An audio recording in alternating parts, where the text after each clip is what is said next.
अगर आप भी चाहते हैं ऑडियो वीडियो सबसे पहले आप तक पहुंचे तो लाल बटन को दबाकर चैनल को सब्सक्राइब करें, साथ में बेल आइकॉन को दबाना ना भूलें। Singing by Bansidhar Chaudhary, Angika Rimjhim recording studio Simri Bakhtiyarpur.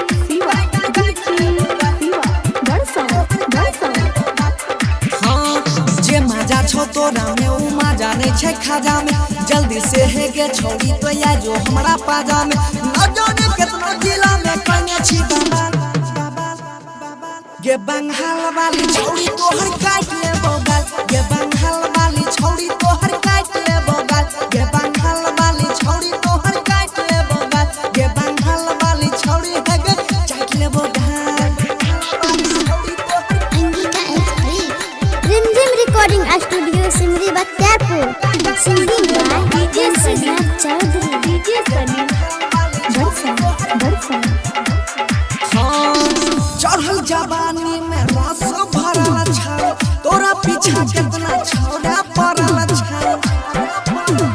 हे गई छौड़ी चढ़ल जवानी में रस भरल छाओ, तोरा पीछा कितना छौड़ा पड़ल छाओ। उठवा के लाली तोहर लगे छौ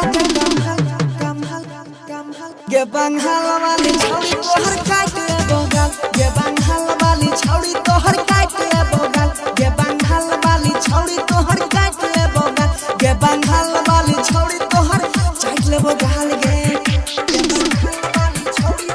Angika Rimjhim recording studio Simri Bakhtiyarpur. Singing by Bansidhar Chaudhary.